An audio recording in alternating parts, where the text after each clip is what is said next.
Bienvenue, bonsoir à tous. À la une de l'actualité sur RTI 1 ce 24 juillet, la première réunion bilan du sommet des Nations Unies qui se tient au siège de la FAO en Italie.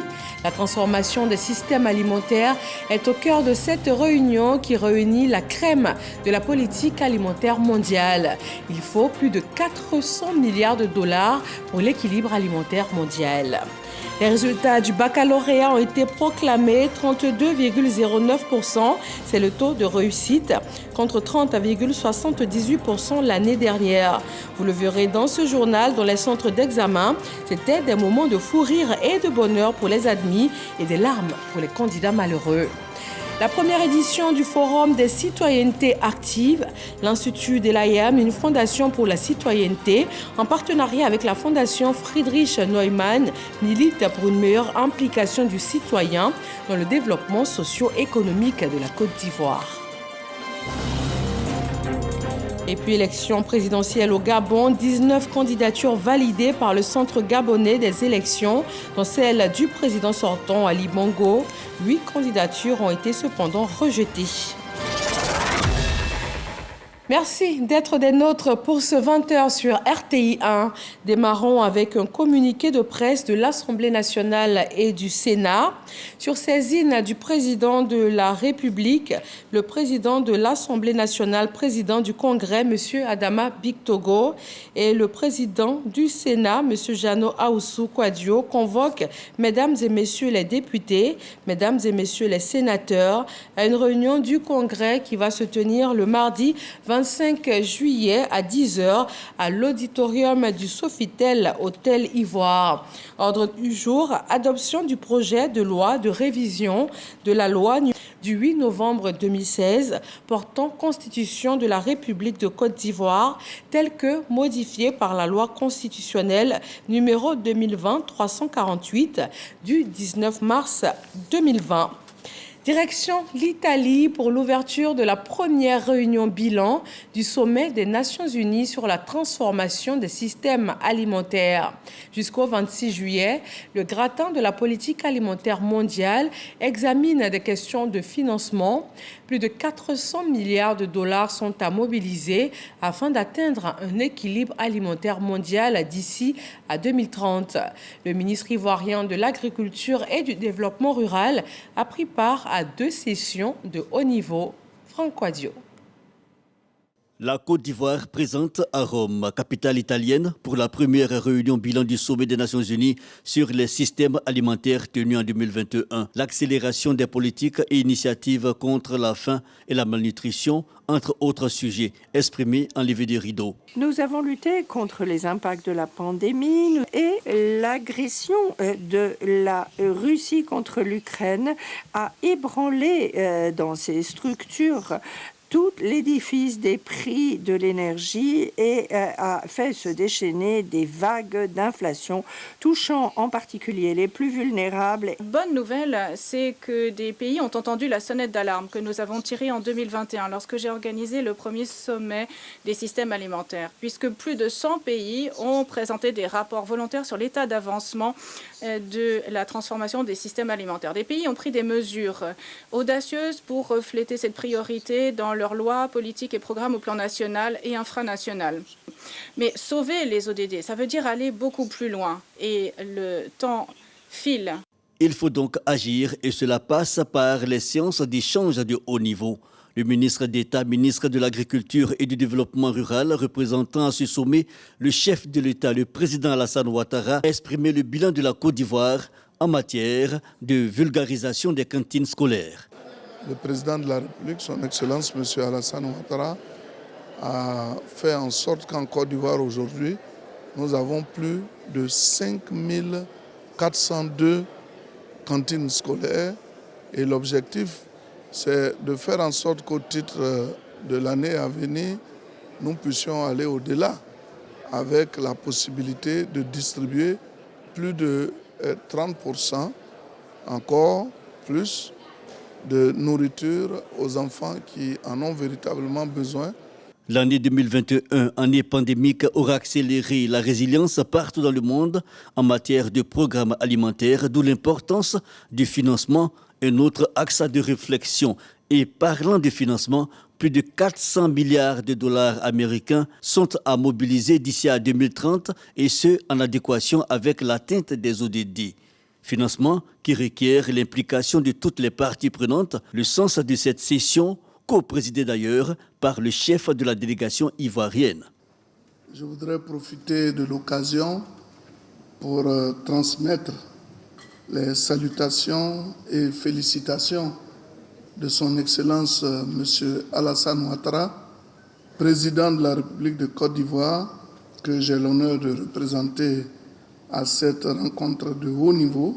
La première question de cette table ronde renvoie à la manière dont nous pouvons intégrer les agendas mondiaux et concilier les intérêts divergents des parties prenantes tout en poursuivant dans l'effort les engagements pris dans le cadre de la résilience de nos systèmes alimentaires.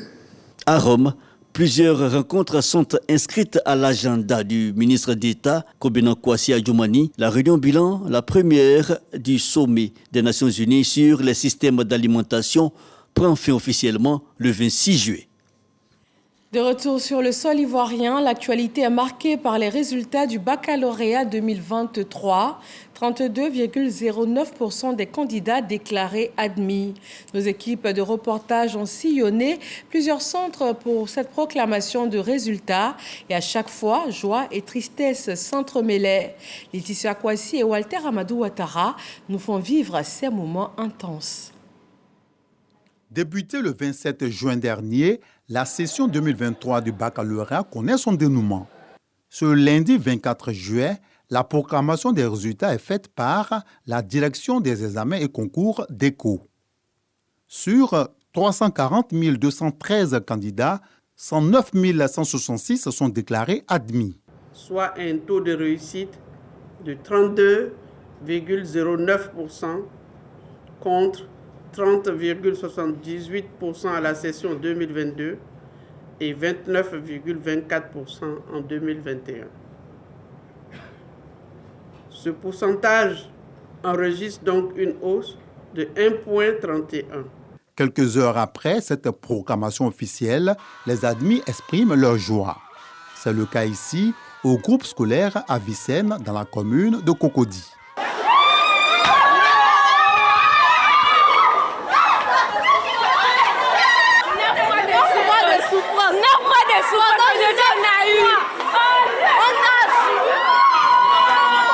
J'aimerais remercier Dieu pour tout ce qu'il a fait pour moi parce qu'il a trop souffert de cette classe-là. Il ne dort pas, il étudie à partir de 2h jusqu'à 5h, mais il va à 6h pour aller à l'école. Donc il pleure de joie. À côté de ces admis, il y a des candidats malheureux.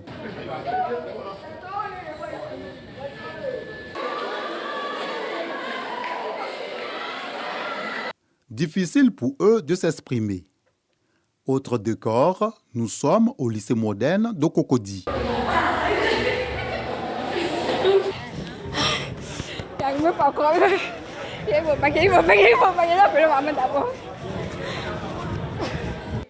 À l'issue de ces résultats, les éventuelles réclamations doivent être introduites dans les centres de composition du mardi 25 au jeudi 27 juillet 2023.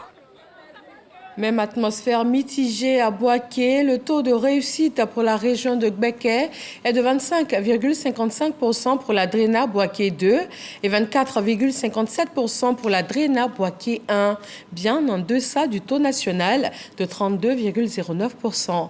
Kader Sogodogo. Lycée moderne des jeunes filles de Bouaké, jour de proclamation du baccalauréat session 2023. Au secrétariat, des consignes sont données. Félicitations à ceux qui seront déclarés admis. Les refusés, ça ne veut pas dire que c'est fini. Tout ce qu'on peut vous dire, c'est de se remettre au travail, c'est de voir ce qui n'a pas marché, surtout. Parce que souvent on pense qu'on a bien fait, mais il y a eu des erreurs. Entre-temps, les différents candidats attendent l'ouverture de l'établissement pour s'enquérir de leurs résultats. À l'heure des proclamations, cris de joie et de peine.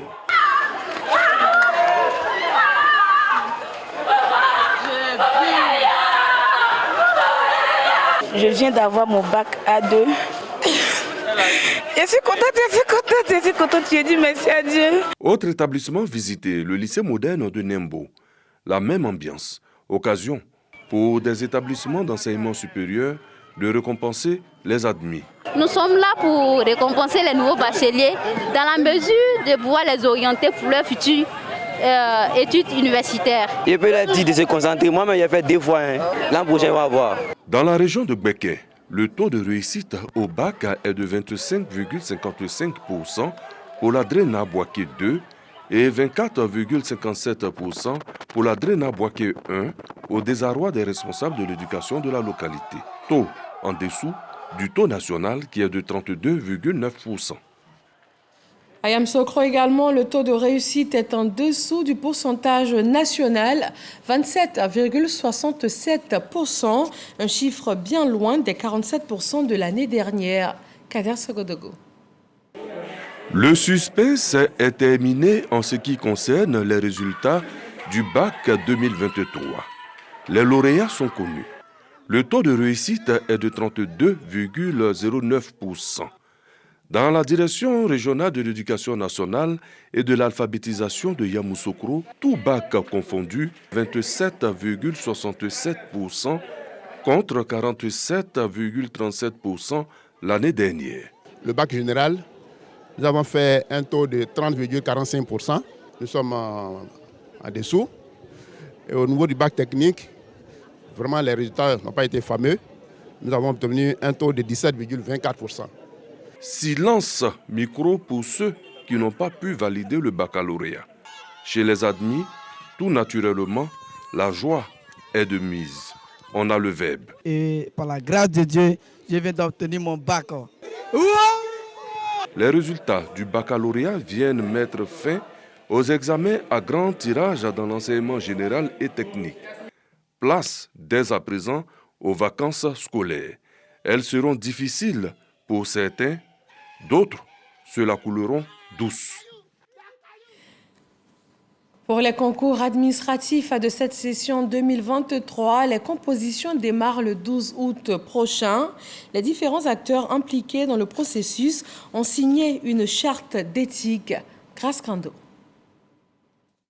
Les acteurs impliqués dans le processus d'organisation des concours de la fonction publique saison 2023 signent la charte d'éthique. Elle se résume en 15 articles, dont la responsabilité, la disponibilité, l'impartialité et l'équité. Nous, préfets des régions de composition et tous les autres acteurs, nous nous y engageons pour la réalisation de ce noble idéal à travers la signature et notre adhésion plénière à la présente charte d'éthique sous vos bienveillants auspices. Cette session 2023 enregistre 563 concours, dont 156 recrutements nouveaux et 407 concours de promotion. Je sais pouvoir compter sur vous qui êtes les acteurs de premier rang dans l'organisation des concours.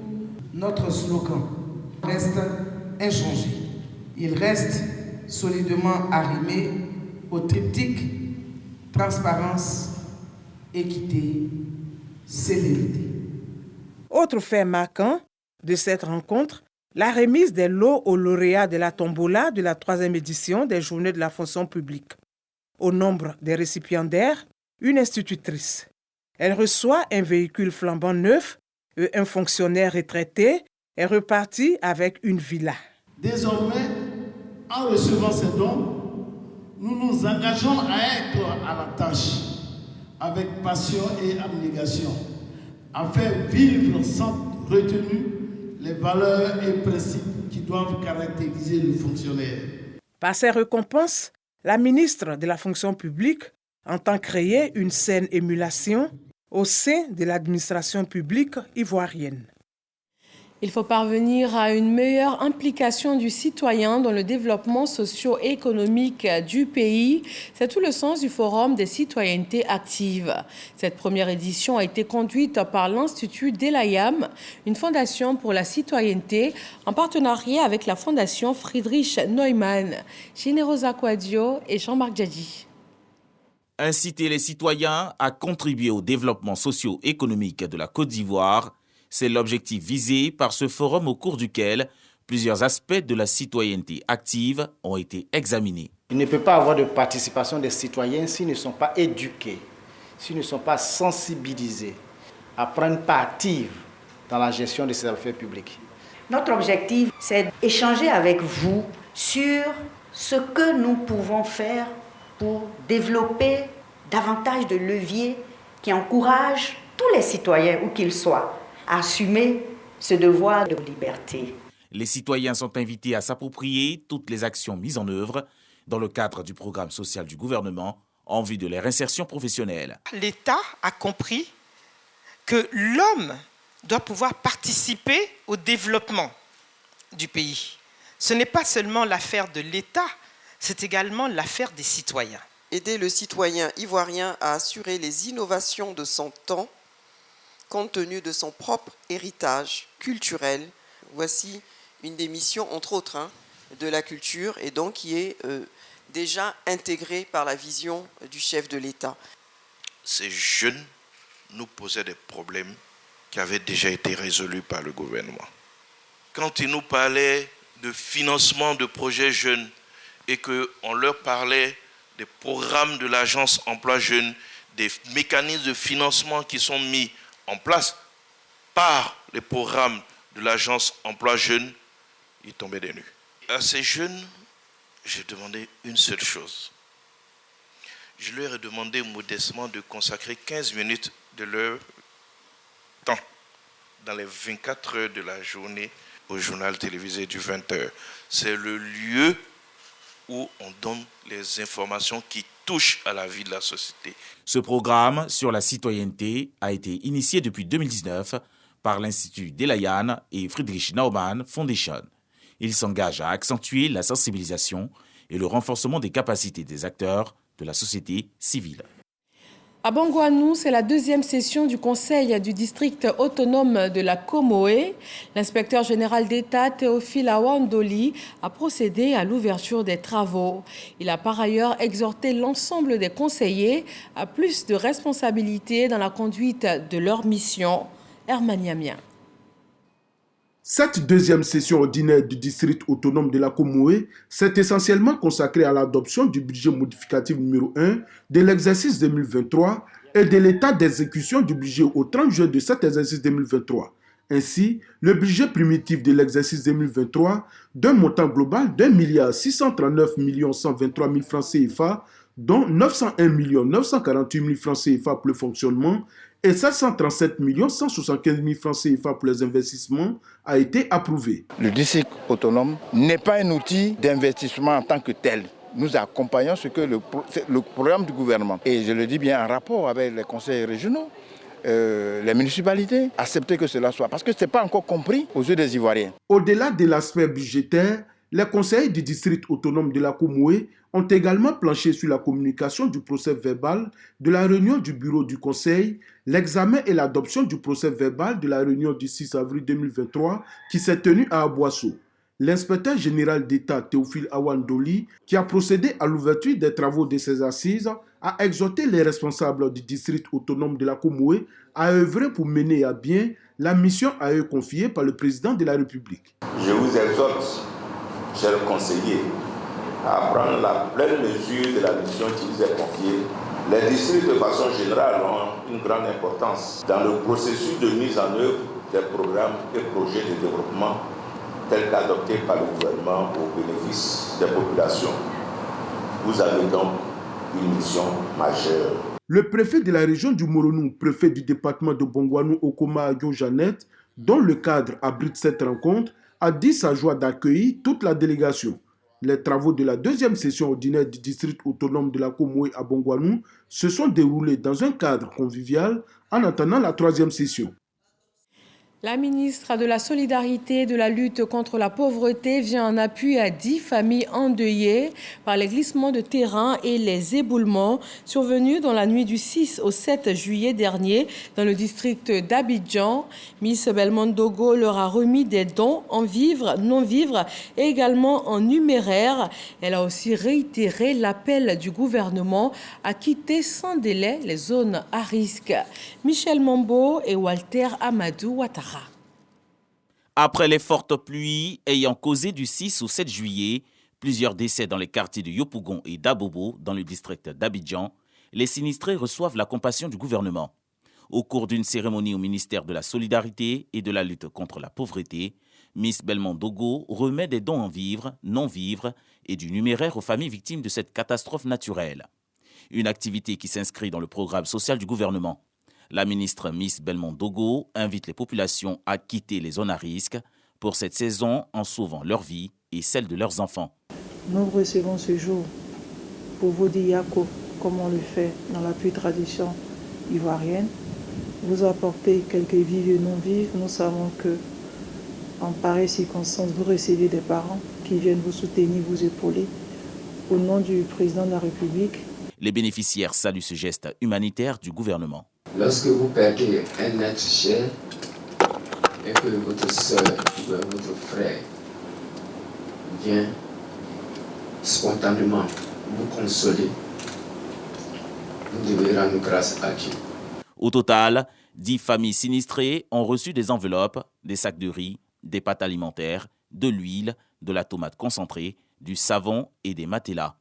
Ces dons aux victimes interviennent après une visite de la ministre Belmondo Dogo à leur domicile.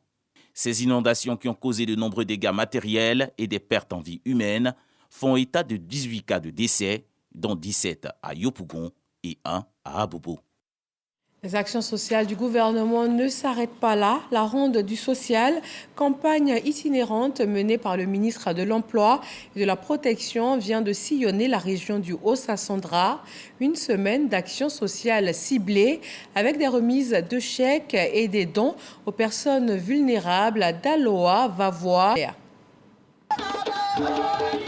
Le village de Baoulifla, dans la sous-préfecture de Vavois, adhère à la politique sociale du chef de l'État. Cette forte mobilisation enregistrée à la ronde du social dans le Haut-Sassandra en est le témoignage. Nous recevons chez nous notre fils pour que, auprès du président de la République, le grand bâtisseur qui a mis le pays en chantier, qu'il aille dire au président de la République que le peuple soccer est avec lui. Pour saluer cet engagement, Maître Adama Kamara a, au nom du président de la République, offert un an de cotisation CMU à 2000 personnes vulnérables, dont de fauteuils roulants, de vivres et de chèques. Je suis heureux d'avoir cette fauteuil roulant de monsieur le ministre. Avant Baoulifla, la ronde sociale 5e édition a fait une escale à Vavois, chez l'ex-footballeur international devenu maire. Kalou Bonaventure a exprimé sa gratitude à son hôte de marque qui fait une deuxième fois honneur à sa commune en la visitant pour la ronde du social. Maître Adama Kamara a remercié Vavois pour avoir cru dès le début à cette campagne itinérante de sensibilisation aux produits sociaux. Les personnes handicapées se sont également exprimées à Vavois après les différents dons reçus, notamment des fauteuils roulants. Beaucoup d'entre nous étaient marginalisés. Et aujourd'hui, on voit un sentiment de joie dans le visage de chacun de nous. Actuellement, notre besoin, c'est de nous aider. Parmi nous, il y a beaucoup qui ont des idées pour travailler, mais nous n'avons pas de moyens. La ronde du social, dans le Haut-Sassandra, a ensuite visité Tapegui, dans la commune de Daloa. Une autre occasion pour faire de nombreux dons en vivres, non-vivres et des chèques remis aux associations féminines. À la commission électorale indépendante CEI, la journée et la nuit d'hier ont été très longs. En cette date limite pour le dépôt des dossiers de candidature aux prochaines élections, les candidats étaient encore nombreux aux portes de l'institution. Sidonie Davila nous propose de suivre jusqu'à la dernière minute ces moments avec les partis politiques et candidats indépendants parfois fébriles dans l'attente du dépôt de leurs dossiers. La scène est digne d'un jour de marché animé. L'enceinte de la CEI est envahie par les candidats. Les portes de l'institution se sont refermées à 17h ce dimanche 23 juillet, dernier jour fixé pour le dépôt des candidatures. Pour l'occasion, l'institution décide de prendre en compte tous les candidats déjà sur place. Certains attendent patiemment leur tour pour déposer leur dossier de candidature, quand d'autres finissent leur enregistrement, heureux de l'issue. Je dis félicitations à la CEI parce qu'ils ont été très professionnels. Nous avons longtemps milité pour qu'il y ait la présence des femmes dans les instances de prise de décision et surtout dans les assemblées élues. Nous sommes très heureux parce que enfin la démocratie va s'installer. Les quartiers généraux sont en pleine effervescence. Les différentes équipes préparent et rassemblent les documents requis. Nous avons innové cette année par rapport à ce que nous avions l'habitude de faire. C'était de mettre en place au niveau du RADP un QG qui permet de vérifier les dossiers. Nous sommes venus avec une soixantaine et c'est ce qui est en train d'être pris. À mesure que le soleil se couche, l'attente se prolonge. Sur place, refusant de quitter les lieux avant d'avoir déposé leur candidature.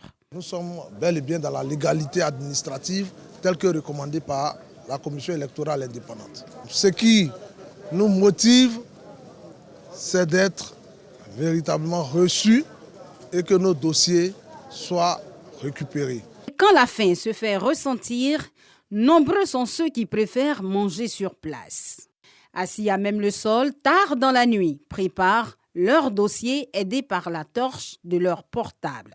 Malgré la pression et la fatigue, les équipes de la CEI se sont mobilisées pour assurer un déroulement efficace et ordonner des dépôts de candidature. Que ce soit aux alentours de la CEI, que ce soit dans la cour de la CEI, nous avons une sécurité qui est très discrète, mais en même temps qui est efficace.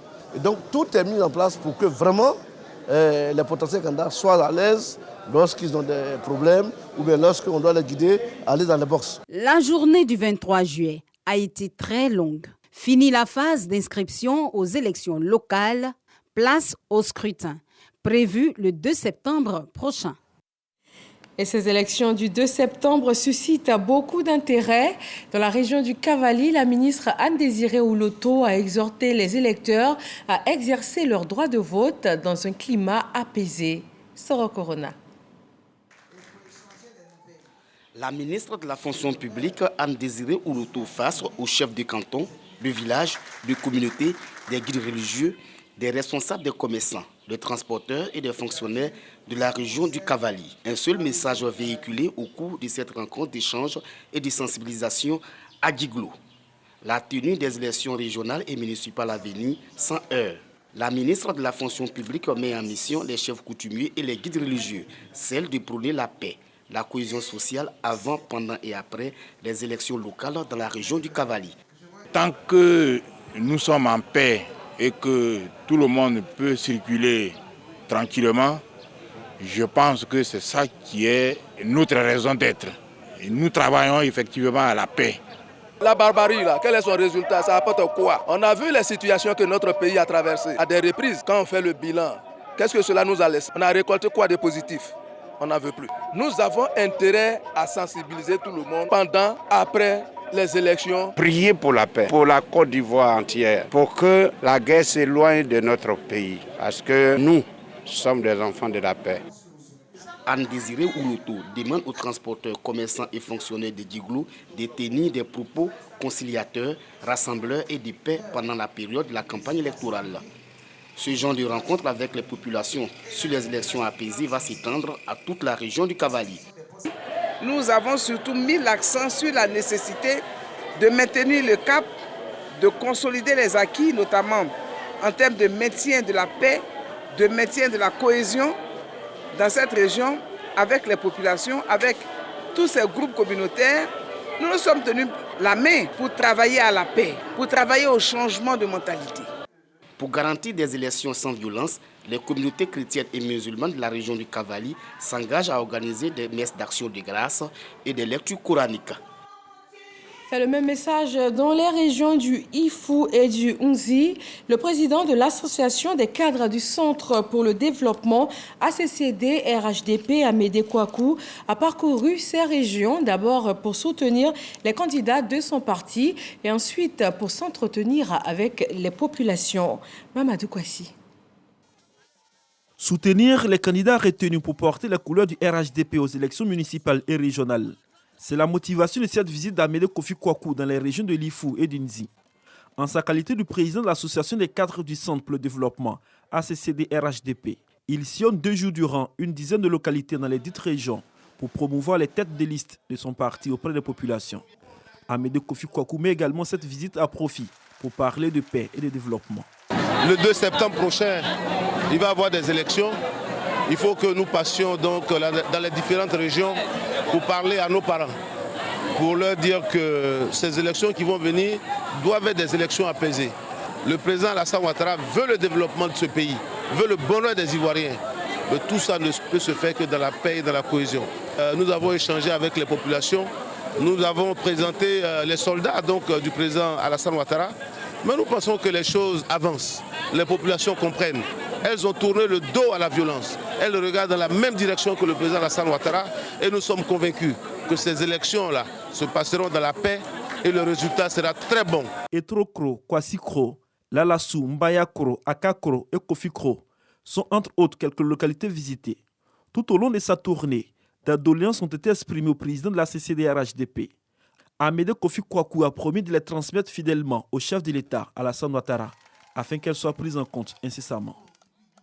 Dans l'actualité internationale, le Centre gabonais des élections a annoncé avoir validé 19 dossiers de candidature pour l'élection présidentielle prévue le 6 août prochain, dont celle du chef de l'État sortant, Ali Bongo. 8 candidatures ont été rejetées, dont celle de Jean Boniface Assélé, oncle du chef de l'État. Il lui est reproché d'avoir démissionné de la majorité présidentielle un peu plus de 3 mois avant la date du scrutin, contre 4 mois prévus par la loi. Tous ces candidats malheureux peuvent saisir la Cour constitutionnelle. Merci de toujours vous informer sur RTI 1. Retrouvez Marine Cognon pour un nouveau journal à 23h. Je vous dis à demain, 20h. Bonsoir.